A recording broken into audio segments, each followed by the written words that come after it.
The creation of the Alps is a story that spans hundreds of millions of years, a tale of tectonic forces, ancient oceans, and the relentless power of nature. To understand how this majestic mountain range came to be, we must travel back in time, long before humans walked the earth, to a period when the continents were arranged in ways that would be almost unrecognizable to us today. The Alps, as we know them, are the result of a complex series of geological events, and their formation is intertwined with the history of the Earth itself. Let's begin around 300 million years ago, during the Paleozoic era. At this time, the supercontinent Pangaea was beginning to take shape, as the Earth's landmasses slowly collided and merged. The region that would one day become the Alps was part of a smaller landmass known as the Variscan orogeny, a mountain-building event that occurred due to the collision of smaller continental plates. These ancient mountains, now long eroded, laid the groundwork for what was to come. They were not the Alps, but they were the first chapter in the story. Fast forward to about 250 million years ago, during the Triassic period.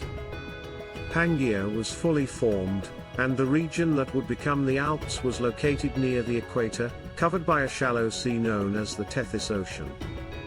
This ocean was teeming with marine life, and over millions of years, the remains of these organisms settled on the ocean floor, forming layers of sedimentary rock. Limestone, dolomite, and other sedimentary rocks that make up much of the Alps today were deposited during this time. The Tethys Ocean was vast, stretching from what is now the Mediterranean to the Himalayas, and it played a crucial role in the formation of the Alps. As we move into the Jurassic period, around 200 million years ago, Pangaea began to break apart.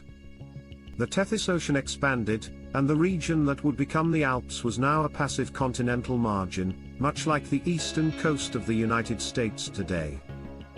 Sediments continued to accumulate, and the ocean floor was slowly pushed downward into the Earth's mantle, a process known as subduction. This subduction would later become a key driver in the formation of the Alps. The real drama began around 100 million years ago, during the Cretaceous period. The African plate, which had been drifting northward, began to collide with the Eurasian plate. This collision was not sudden, it was a slow, grinding process that took millions of years. As the African plate pushed against the Eurasian plate, the sediments that had accumulated in the Tethys Ocean were compressed, folded, and thrust upward. This was the beginning of the Alpine orogeny, the mountain-building event that created the Alps. The collision of these two plates was not a straightforward process. The Earth's crust is not uniform, it is made up of different types of rock, some harder and more resistant, others softer and more pliable. As the plates collided, the harder rocks were pushed upward, while the softer rocks were folded and deformed. This created the complex structure of the Alps, with their towering peaks, deep valleys, and intricate folds.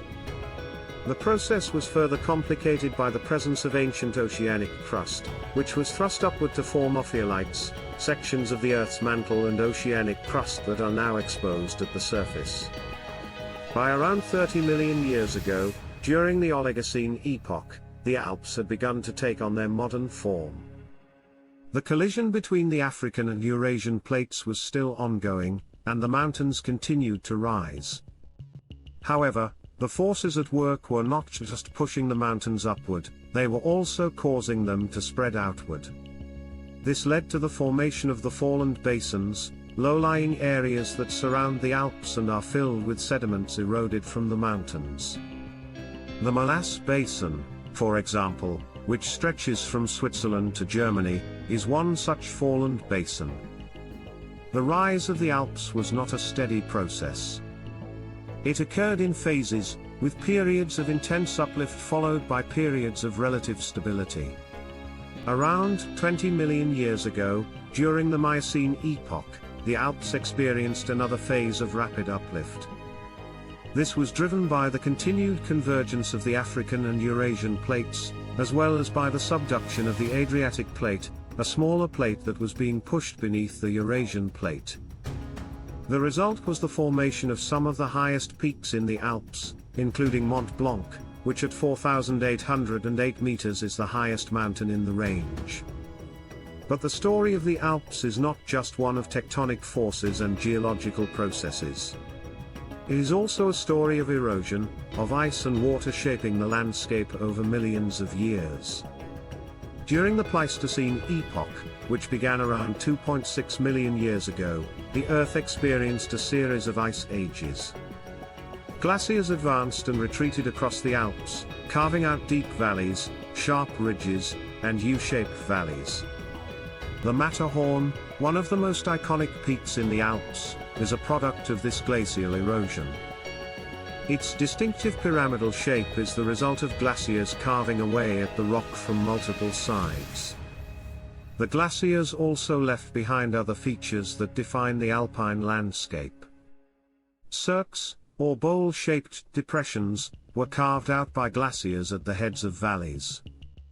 Moraines, ridges of glacial debris, were deposited as the glaciers retreated.